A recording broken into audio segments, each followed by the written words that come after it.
Good morning, everybody. Good morning. All right, today is day 4. I have no idea. Day 4 on board the beautiful Carnival Breeze. So this morning we are fixing to pull into Cozumel, Mexico.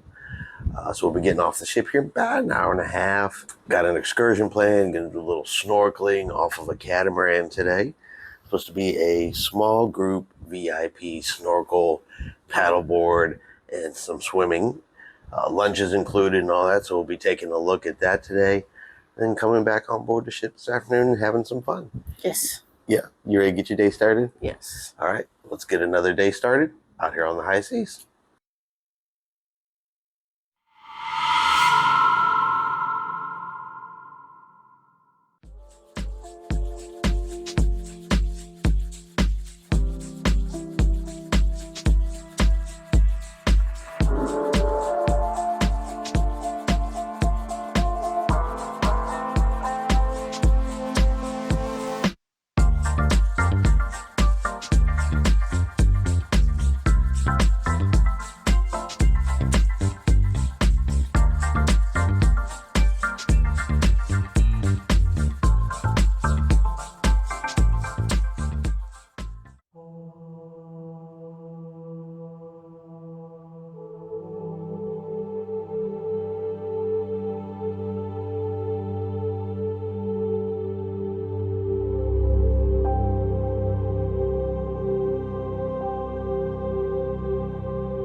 Another day complete, another day done. Did you have fun in Cozumel today? Yes.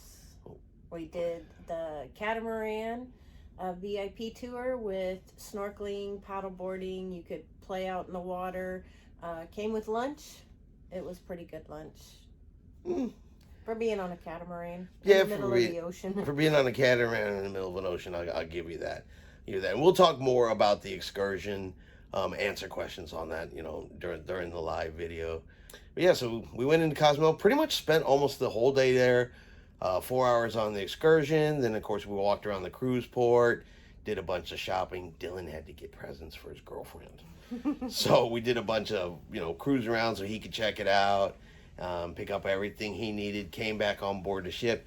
Haven't really done much. We ate at Three Amigos, too. Oh, yeah, we did eat at Three Amigos. Yes. So if you haven't eaten there, try that. That was really good. That was really good. Came back on the ship. Really haven't done much. I mean, we're tired. Between the snorkeling and then you get to paddleboard and then you get to swim and the current around Cozumel, it really can wear you out pretty quickly. Now, we did end up having, not us personally, but there was a medical emergency on board the ship. So about an hour after we left Cozumel, we actually had to turn around and go back to Cozumel so that particular passenger could be taken off the ship and treated. Really don't know what was going on with that, and honestly, I didn't really get into that business at all. I consider that to be kind of a personal matter. A personal matter, yeah. So didn't get involved in that. Just know we went back to Cozumel. Don't know if that's going to cause us any delays getting back to Galveston. We'll probably hear about that tomorrow. Tomorrow is a sea day. So for tomorrow, we have the Dr. Seuss breakfast tomorrow morning. I already know what I'm getting. Tiffany already knows what she's getting, so we're going to go do that. It's Groove for St. Jude. And there was a couple other activities we took, saw that we would be interested in doing. So that's what we're going to do tomorrow. But for tonight, we're just going to take it easy. We're going to rest. We're going to relax. We're going to get a little bit caught up on some sleep. Yes. So, all right. Well, if you have enjoyed today's video, do me a favor. Hit that like button for us. If you haven't done so yet, do me a favor and hit subscribe. It's free to do so. Helps our channel grow. Let you know anytime we put out a new video. Hope everyone out there is having a really great day. And like always, we'll see you out on the high seas. Night, everybody. Good night.